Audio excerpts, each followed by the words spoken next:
علامہ میسوی صاحب، میرا ایک سوال ہے. کچھ ایپیسوڈ پہلے ہم نے ایک شو کیا تھا جس میں کسی این جی او سے ہمارے پاس لوگ آئے تھے. ایک صاحب تھے جو والد تھے، پر وہ کافی عرصے سے اس این جی او کا حصہ تھے، کیونکہ انہوں نے ایسا بتایا شو میں اور رونے لگے اور ہم سے کہنے لگے کہ میری جو بیگم ہے وہ میرے بچوں کے پاس ہی گھر پہ موجود ہیں اور میں بہت عرصے سے یہاں ہوں.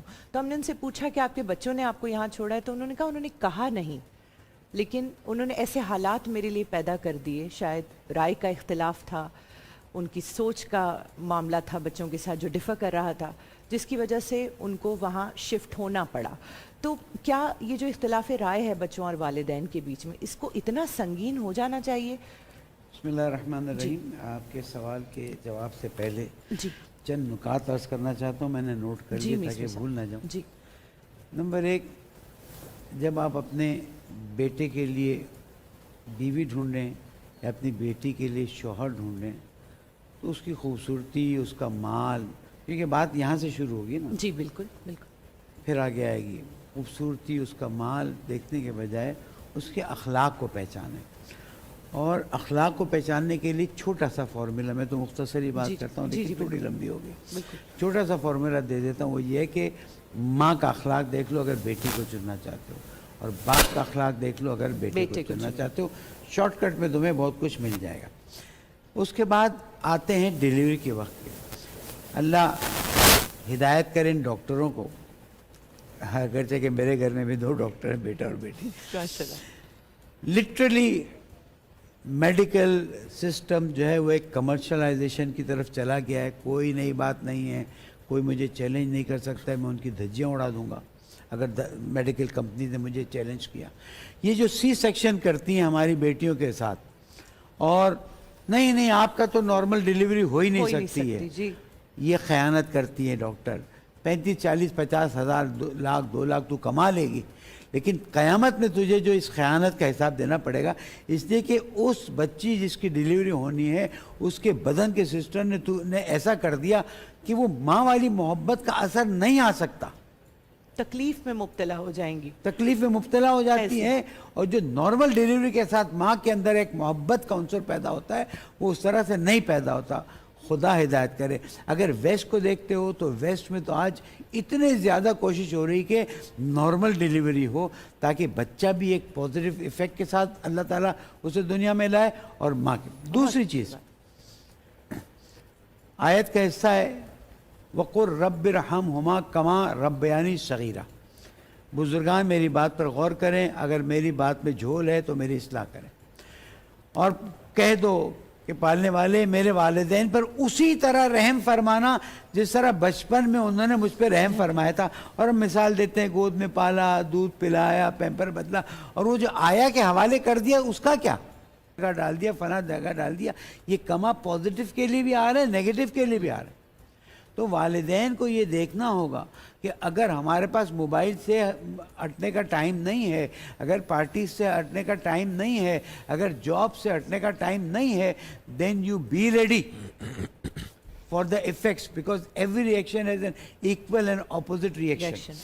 دوسری چیز، بچے کو ماں دودھ نہیں پلاتی ہے، یہ بچے پر ظلم ہے، بچے کا حق چلا جاتا ہے. آئیہ کا ہم اتنا پیار سے محبت سے ذکر کرتے ہیں اور ہمیں اچھا بھی لگتا ہے، لیکن آج معاشرے میں دایا کی بات کریں وہ نہیں. اللہ رسول کو مانتی ہے، نماز روزہ کرتی ہے، کہیں بے ایمان دایا نہ ہو، لیکن بچے کو 2 سال دودھ پلائیے. اس پر پوری میڈیکل ریسرچ ہے. اب ملک بینک بننے کی باتیں ہو رہی ہیں، صحیح یا غلط پہ میں نہیں جا رہا، بیکاز آف دا امپورٹنس ملک بینک کی باتیں ہو رہی کہ دودھ ماں کا بہت ضروری ہے. اس کے بعد ایک نصیحت آپ کے سوال.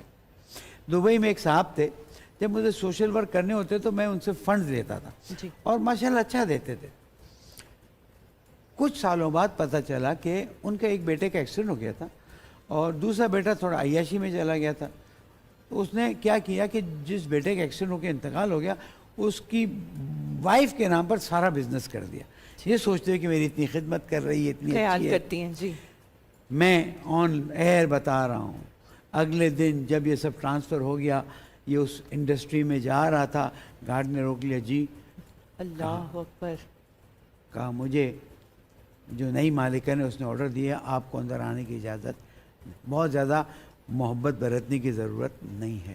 وراثت کا انتظام رکھا ہی اس لیے کہ آپ کی سگنیچر آخر تک رہے، تاکہ وہ تمہارے سامنے جھک کے رہے، عزت کرے یا نہ کرے، لیکن آپ کو آپ کا آرام ملے۔ میری بات طولانی ہو گئی، اس کے لیے معذرت خواہوں۔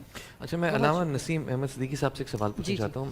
آج کے دور میں کئی دفعہ یہ بھی دیکھنے کو ملتا ہے کہ کچھ لوگ اپنی مصروفیت کی وجہ سے، آج کا دور بڑا تیز چل رہا ہے، وقت نہیں، کہتے ہیں کہ ہم والدین کو وقت نہیں دے پاتے، لیکن ہم مالی مدد تو کر رہے ہیں نا، مالی ان کو ضرورت ان کی پوری کر رہے ہیں۔ اس کے بارے میں کیا حکم ہے؟ وقت دینا کتنا ضروری ہے، یا مالی امداد ٹھیک ہے، یا اس سے کام پورا ہو جائے گا؟ بسم اللہ الرحمن الرحیم۔ جی بالکل، بچوں کو بھی وقت دینا چاہیے اور بچوں کو اپنے والدین کے لیے بھی وقت نکالنا چاہیے۔ جتنی اچھی کاؤنسلنگ، ان کے ساتھ گفتگو نہیں ہے، بات چیت نہیں ہے، تو اس کے نتائج پھر اچھے نہیں نکلتے۔ اسی وجہ سے پھر اولڈ ہاؤس کا تصور پیدا ہوا کہ جو پیرنٹس ہیں انہوں نے کہا ہمارے بچے ہمیں ٹائم تو دیتے نہیں ہیں، تو ہماری ایج کے لوگ اس میں ہم وہیں، اور وہاں ہماری ضرورت پوری ہوگی۔ اس کو ایک علامتی افسانہ سمجھ لیں، مختصراً عرض کرتا ہوں کہ گھر کی عورت نے اپنے شوہر سے کہا کہ ابا جان کو حج پہ نہ بھیج دیا جائے۔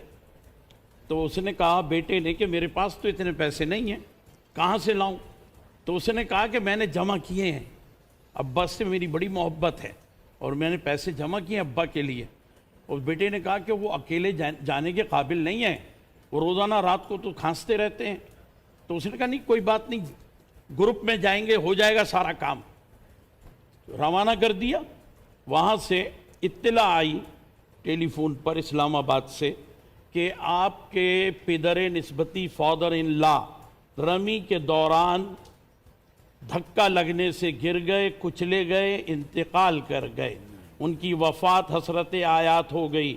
ٹیلی فون پر ہی گھر کی بہو نے کہا الحمدللہ، میں یہی تو چاہتی تھی۔ یا اللہ۔ تو دیکھیے یہاں یہ صورتحال ہے کہ پیرنٹس کے ساتھ جو ہے اس طرح کے معاملات بھی، تو یہ صورتحال ہمیں اخلاقی طور پہ ہمارا مورال ڈاؤن ہوتا چلا جا رہا ہے۔ ہم ان چیزوں کو سمجھتے نہیں ہیں کہ والدین کی ذمہ داری کہاں تک ہے